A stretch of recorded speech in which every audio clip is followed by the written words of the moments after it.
Hey followers, this is your boy, movie maker Doug55.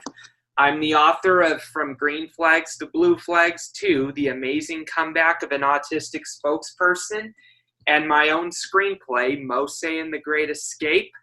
And today I have two Andys with me today, my coach and mentor, and Andy Harrison, who has an incredible story to tell. Welcome, guys. Thank you, Doug. Yeah, thanks, Doug. And Andy. So when we yell out Andy, one of us will answer, I'm sure. Correct. As long as you don't owe anyone any money, mate, well, that's fine. They can call me Andy all they like. I'll just address you. Andy, oh, sorry, Doug. What'd you say? I'll just address you as Andrew McPhee. Thanks, mate.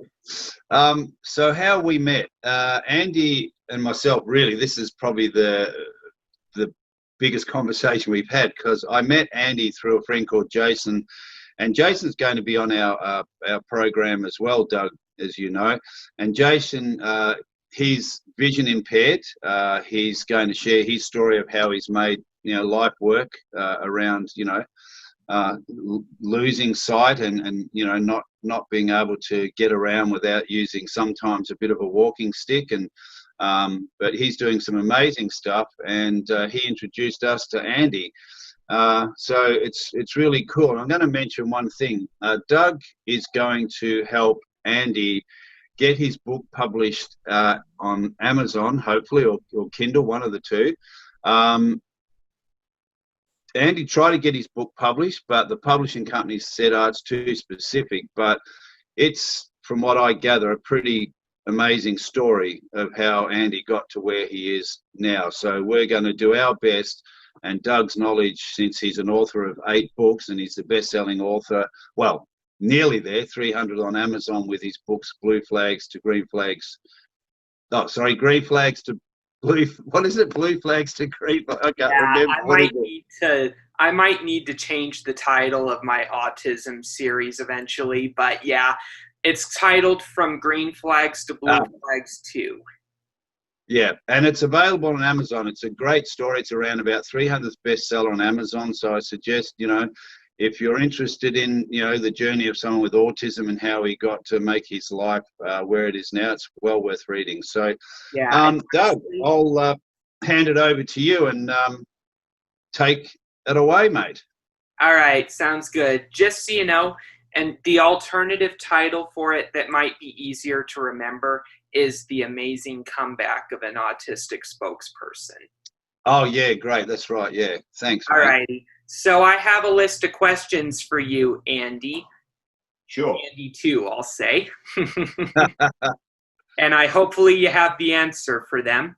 My first one is, what are you doing these days?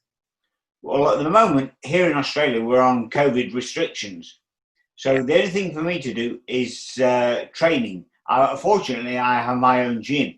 So I'm in there pretty regularly. However, there won't be any contests for a while, I don't think. I get a military pension, so I don't have to work, which is fortunate. Consequently, all the time is my own. I devote a lot of time to training, and I have 2 daughters, so I spend some family time with them.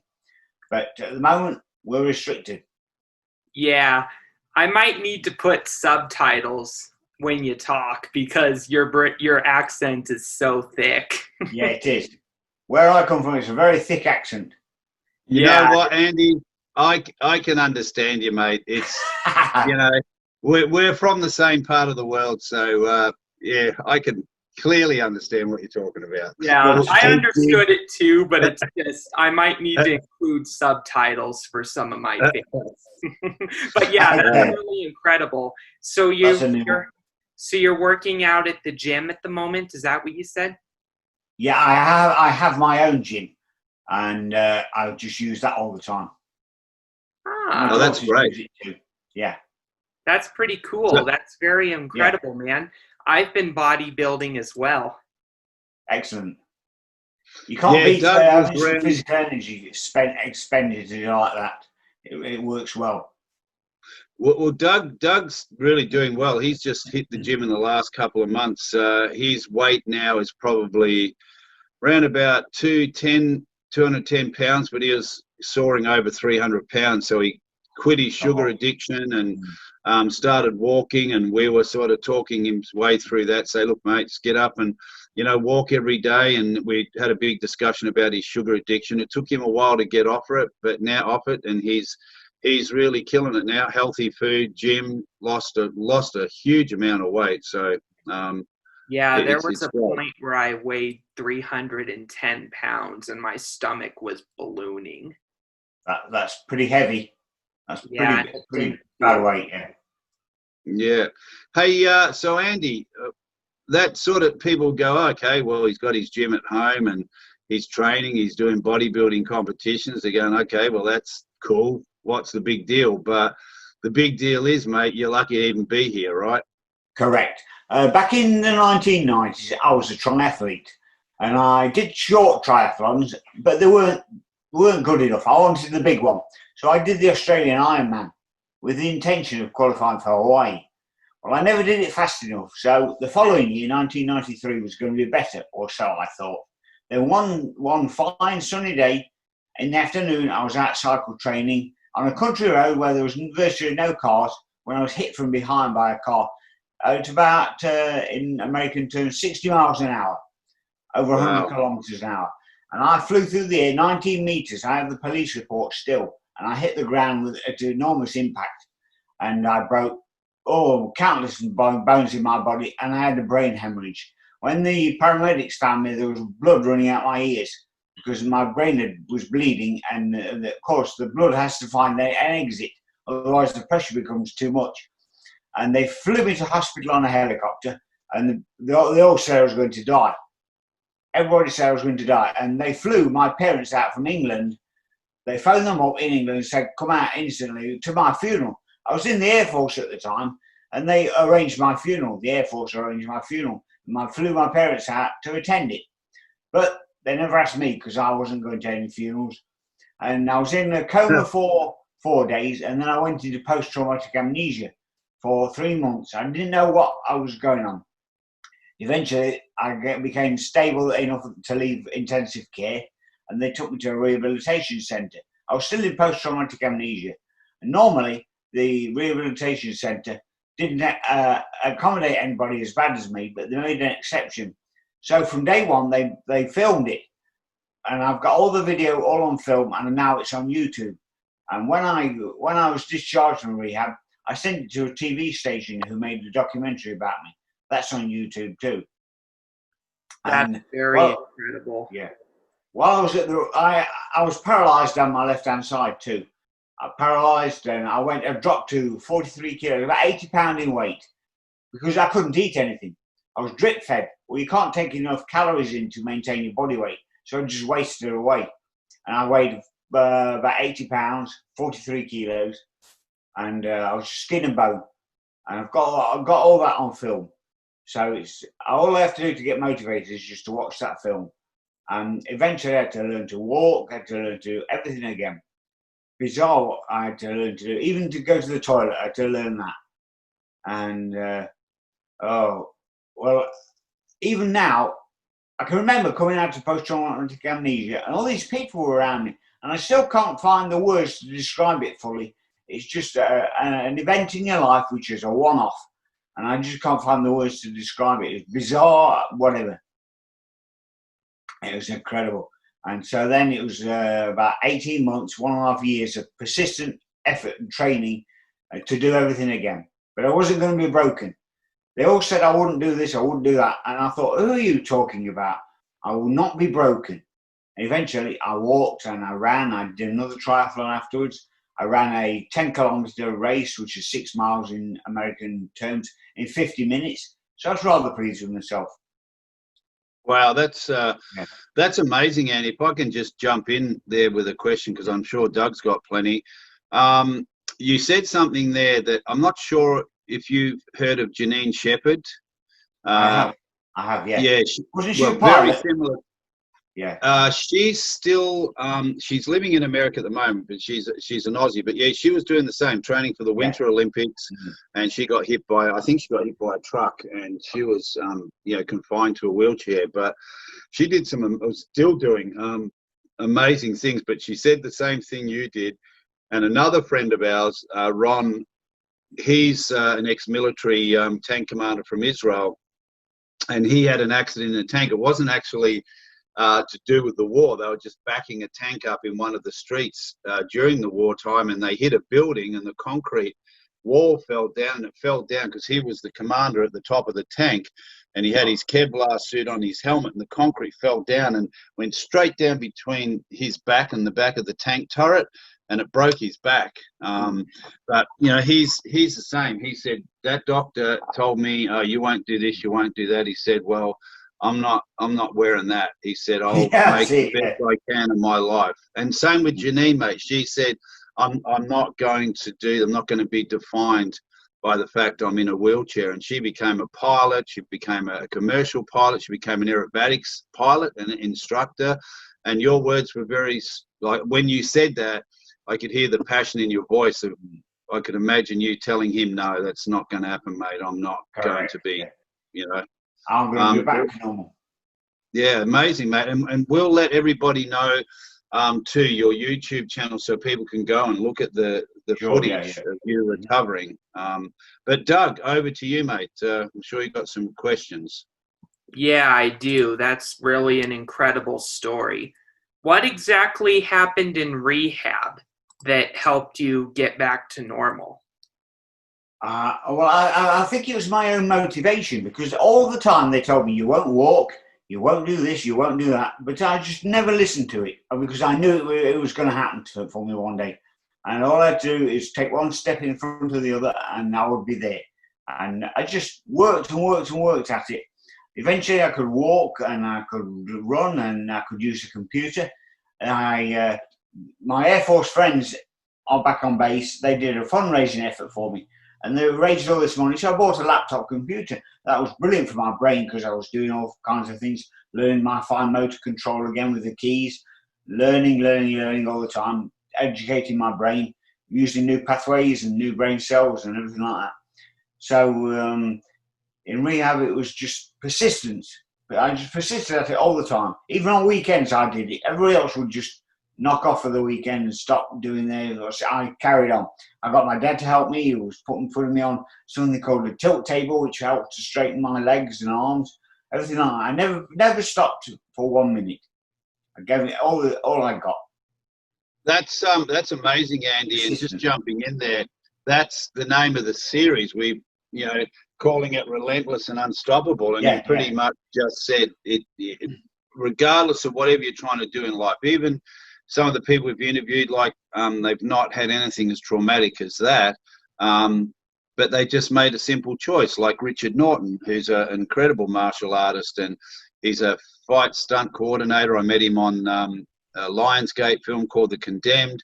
He was Margot Robbie's personal fight stunt coordinator, and he's done a lot of things in his life. He was a bodyguard to the Rolling Stones and David Bowie and Linda Ronstadt, and that all came about by when he was a teenager. He took up judo, and then his friend was doing karate. He thought, I'll go do karate, and he made that choice, and he had no issues growing up. He had a great family, but that little choice he made, the karate led to him and Bob Jones starting Zendu Kai, and then Richard was working in the immigration department, and that's where he met Linda Ronstadt doing visas and that. And he must have been sharing his story, and she said, oh, I'd like to give you an offer. Why don't you come and be my bodyguard in America? And he's like, oh no, Mum and Dad said, got to have a good job, and I've got a good job. I'm working 9 to 5. And she said, okay, but let me tell you, these opportunities only come through once. And he made that choice, and that's what he did. And he just was relentless in keeping that journey going. So it's really powerful what you're saying. Regardless of what your situation, if you really want something, you have to be relentless and unstoppable in it, whatever it is. You can have anything you want. You've got to want it bad enough. Yeah, that's not only that, but a few years back when I was not in a good place in my personal life, I was ranked by some of my former schoolmates at my high school as the least likely to succeed in college, some of which my instructors felt as well. And I've not only proven them wrong, but I'm one course away from my associate's degree. Excellent. See, you can prove them wrong. You just got to persist all the time. Relentless, persistence. Persistence will get you through all the time. Don't listen to anybody else. Listen to yourself. Yeah, that's really great, Andy. That's amazing. Doug, yeah, I'm sure you've got more questions, mate. Yeah, I do. So my next one after that is, what are your plans for the future? Just to carry on doing my bodybuilding contests, to be in the best physical shape I can be, because that also helps with all my broken bones and everything like that. Keep myself in good shape. And I'm also a member of the Military Pensioners Association here. So I put in lots of effort with them. And I've written a few stories for their magazines.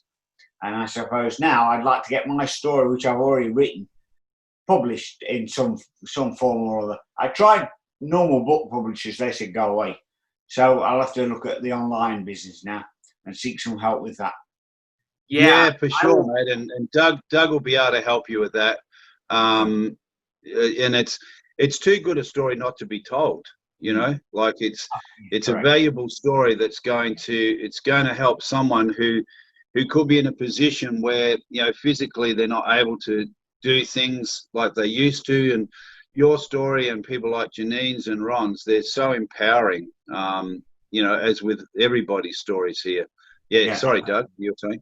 Yeah, I'll be glad to help you through the publishing process and give you some info. But I would recommend self-publishing at this point. Yeah, sure, yeah. All I can say is the publishers that have rejected your story, it's their loss. Correct. Yeah. You know what I mean? See, it's really incredible. My video is now on YouTube, so anybody can watch it and they'll know where I've come from. When it begins, I'm 43 kilos, paralysed, and in post-traumatic amnesia. I don't know what's going on, and anything like that. And now look at me. At the end, I'm in some bodybuilding competitions, and they'll just be astounded. Hopefully that's my amazing. bodybuilding will get somewhere, and I can be in contests as well. That would be really cool. Excellent. I don't all you've got to do is do it all natural. Oh, I don't take steroids, anything like that. I just do it natural bodybuilding. That's my outlook. Me too. I don't take steroids or drugs. No way. I do it naturally, and I earn it. Yes, that's right. Yeah, I earn it. We earn it. Yeah. Well, what I look for, how I look, I've worked for that. Yeah, that's. And I think the thing is, like Doug was saying, you know, he's at early stages, but if he's persistent and keeps at it, and once you know you start getting leaner and more muscle, and he gets more experienced and stronger, that would be another incredible story. That, you know, this young kid who's dealt with, you know, bullying and, you know, feeling you know like just not fitting into society, and next thing he's not only an author, he's in bodybuilding competitions. That would be awesome to see that. He's at the right age too. He's not too old. He's 22. You say, Doug, you've got years ahead of you. The older you get, the harder it is to build muscle. Doug should be fine. Yeah. How old are you, Andy, if we can ask? I'm 58. Okay. Yeah, 58. Yeah, great. Have you won any titles at all, like, you know, in your journey of bodybuilding? Yeah, I've won a few. Yeah. Great. But unfortunately, in natural bodybuilding, nobody knows of it. So they're competitions that nobody ever heard of, probably nobody ever will. But anyway, it kept me going. I've won a few. Yeah, no, of course, mate. It's better than being, you know, living in where you could have been if you didn't decide to take that journey of, like, I'm not going to be stuck in what's happened to me. And your life might have been way different if you didn't have this persistence, you know. I mean, even after my accident, I got married and I've had 2 daughters. So I became a family man. That's fine too. I can live normally like that. I can drive. That's great. That's really great. It's an excellent story, and I think what will be valuable is that once people get to go and look at your YouTube channel and see where you came from and where you are now, which is the whole purpose of this series, is whatever anyone's story is, whatever you're doing now. We're not talking about people being multimillionaires. If you are, great, share the story. We're just talking about ordinary people who've had extraordinary things happen to them and they've got through it, or people who've just made a simple choice to not be stuck in what other people think you should be doing, or told to, oh, this is, you want to be an actor, yeah, it's okay, but you should have a regular job. People who won't be defined by others' thoughts or their bodies or whatever's happened to them. Yeah, that's exactly right. Yeah. Mm-hmm. Yeah, that's amazing, mate. Dougie, back to you, mate. Have you got any more questions there for Andy? Let me see if there's any more. Well, what comes off the top of your head, Doug, just simply listening to Andy's story? Is there something that sits with you? Yeah. What made you decide to try to pursue writing and being an author like me? Well, ever since I was 12 years old, I've kept a diary every single day. I've got them all now. I know what I've done every day since I was 12 years old. And so, oh my gosh. All through rehab, I wrote my diary. Something that was pretty patchy, but I kept a diary. And so then at the end of it, I thought, I'll write all this. And so I've written it into a book, and called Travelling with an Acquired Brain Injury. So now I'd like to get it published and give some people things to read and show that it can be done. No matter what experts say, it can be done. We don't understand the brain fully. So I want to just show them that if you work at it, you can do it. That's amazing. You kept a diary since 12 years old. And I've got them all. I know what I've done every day. If somebody says, what did you do in 1984? I can tell them. Because I know it's all written down. Incredible. That's great, man. I bet the diary by now has gone up to like here. It's in boxes. It's in 2 huge boxes now. Because they are A4 pages. Incredible. That's the one there. I keep that diary, that size. Wow. Every single day I write entries. All right. What's happening in the world? What's happening with the virus? All kinds. That's really incredible. Like this, I'm glad you asked that, Doug. I thought, let's just see what's sitting with you, and that was a perfect question to ask. And I think out of what you've just said, I believe there's an opportunity for you there to possibly even start another book on just the journey of a young 12-year-old writing a diary to where you are now, and just little snippets of what the world's gone through from your view, you know, to where you are now. Yeah. How things, life changes. Yeah. It could be the next diary of Anne Frank. Yeah, that's right. Good. Yeah. You know what I or the diary of a wimpy kid. Or that too. Yeah. Yeah. You see, diary of a thick accented Australian. During my 20s, I also went travelling around the world, backpacking. So all that's written down too. There's lots of interesting stories there. What I did and what I saw and everything like that. What I experienced, everything. Yeah. Amazing. What were you in the Air Force? How long were you there for, and what did you do? I was a carpenter, believe it or not, a carpenter. I was there for 7 years. I served 7 years. Wow, what an interesting. So you said you travelled around the world, yeah? Yes, I did. Yeah. When I was 20, I went on a holiday with a friend from Germany. We went all around on a motorbike, and while I was there, I met a Canadian. I said, "What are you doing?" He said, "I'm just travelling." I said, "Well, what do you mean?" He said, "I just spend 2 or 3 days in a place, then I move on." I thought that's weird, but when I thought about it, I thought that's what I'm going to do. So I saved all my money and packed my job in and just left on a motorbike. Rode all the way around Europe. And by that time, I was really hooked on travelling. So then I went down to Israel and the Middle East, Egypt. And then I went down to Africa, started in Kenya and finished in South Africa. Then I went to America and Canada, carried on down to Australia. Since I've been here, I've been to New Zealand, Japan, Hong Kong, Singapore, Malaysia. So I've done lots of places. Wow. So see, just listening to you now, it would have been hard to stop you anyway. Yeah, I was motivated enough.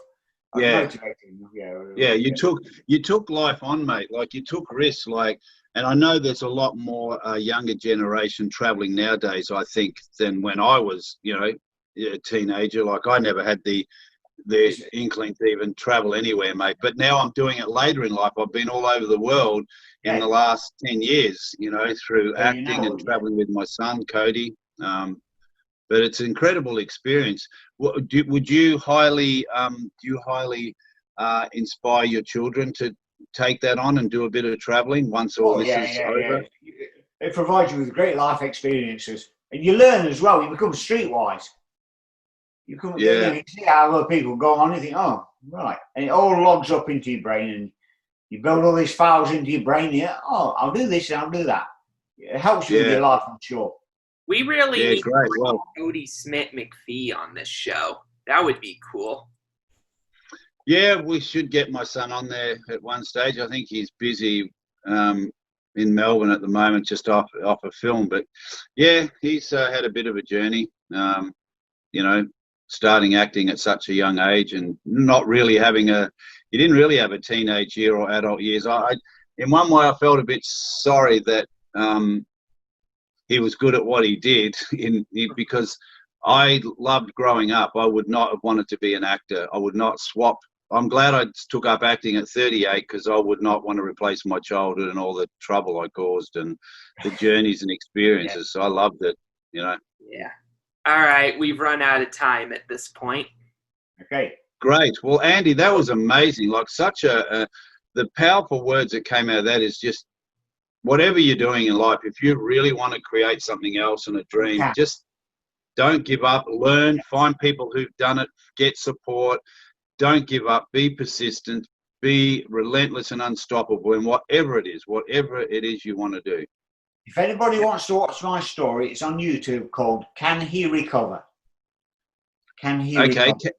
All right, great. We'll get the details off you, and Doug and myself will, you know, definitely put that out on the social media and get people watching that, mate, you know. Sure, hey, Andy, thanks for your time, man. Great story. It's really good. Yeah, really incredible. Thank you. All right, do you have anything else you want to say before we conclude this video? No, I think we've covered most things. Thanks, Doug. All righty. I'll keep your book in mind. I'll see if there's any way I can get Amazon to publish it for you. I'm sure there will. Thank you very much. Thank you very much. Yeah. All righty. And followers, whenever you have a chance, please check out my first ever screenplay, Mose and the Great Escape, based on the biblical story of Moses from the Bible. And please check out the sequel, Ray Guns of Kronos, War on Claudiusville, Part 1, The New Heroes. There's a little bit of reading there, mate. It'll take a few months to read. Yeah, it's 15 pages long.